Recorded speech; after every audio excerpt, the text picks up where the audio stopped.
Dua tersangka peretas situs Setcap merupakan warga asal Sumatera Barat. Polisi kini mendalami motif peretasan yang dilakukan kedua pelaku.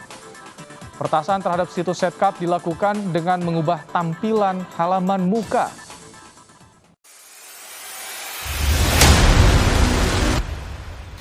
Menarik dengan pemberitaan yang baru saja kita dengar terkait dengan website Setcap yang baru saja diretas. Jadi ancaman serangan cyber itu dapat berasal dari internal maupun dari eksternal organisasi itu sendiri. Atau bahkan dari negara luar. Karena dunia cyber saat ini telah menjadi dimensi penting untuk berperang. Di mana siapapun, negara manapun dapat melakukan pertempuran tanpa bentrokan dan pasukan. Nah, ini nih, jadi menjadi media penting saat ini. Nah, peretas website tersebut bisa saja diduga adalah seorang pengguna internal. Misalnya, seorang staf atau mantan staf, atau bisa jadi adalah mitra terpercaya yang dapat dilakukan secara sengaja ataupun tidak sengaja. Jadi ancaman internal ini tentu berpotensi dapat menimbulkan kerusakan yang lebih besar daripada ancaman dari pihak eksternal organisasi itu sendiri. Karena pengguna internal memiliki akses langsung ke gedung dan perangkat infrastrukturnya. Nah, jadi staf juga memiliki pengetahuan tentang jaringan organisasi itu sendiri, sumber dayanya, dan data rahasianya, serta berbagai tingkat pengguna atau hak administratif yang istimewa buat dia. Nah, jadi jika itu menjadi ancaman eksternal, maka bisa saja diduga dengan memanfaatkan kerentanan dalam website tersebut atau jaringan atau perangkat komputer, atau dengan menggunakan social engineering atau rekayasa sosial untuk mendapatkan hak akses. Dan penyerang eksternal itu sendiri tentu termasuk adalah penyerang-penyerang yang terorganisir, bisa saja disponsori oleh kekuatan-kekuatan besar. Nah, siapakah sebenarnya peretas ini? Itu menjadi pertanyaannya. Bisa jadi mereka ini adalah para script kiddies atau para peretas atau peretas yang terorganisir.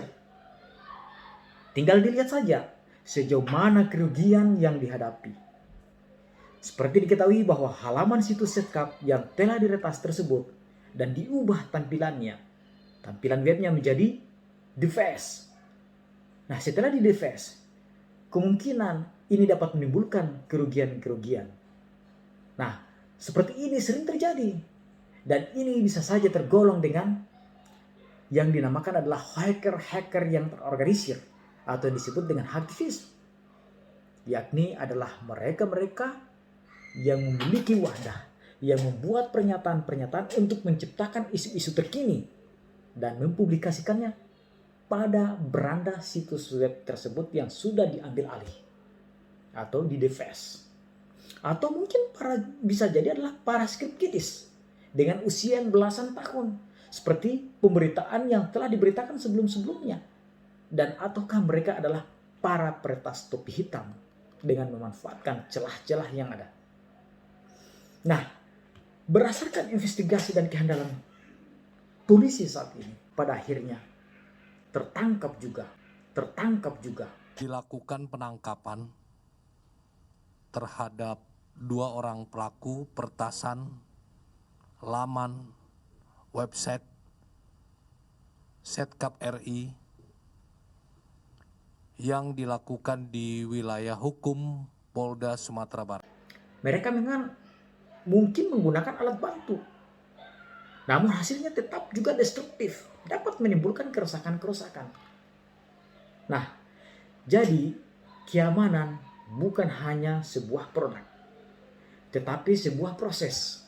Maintenance adalah hal yang wajib untuk dilakukan. Dari pihak Setcap masih melakukan beberapa reinforce atau beberapa penguatan. Tentu saja penguatan ini banyak sekali yang dilakukan, mulai dari penguatan dari firewall ataupun dari penguatan lain. Tentu saja penting sekali untuk bisa meminimalisir adanya tindakan dari peretasan.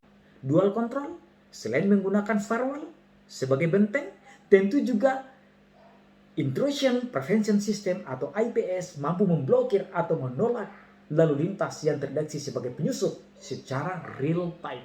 Dan ditambah dengan perangkat lunak DLP, Data Loss Prevention, yang dirancang khusus untuk menghalangi data sensitif yang dicuri atau keluar dari jaringan yang telah kita buat.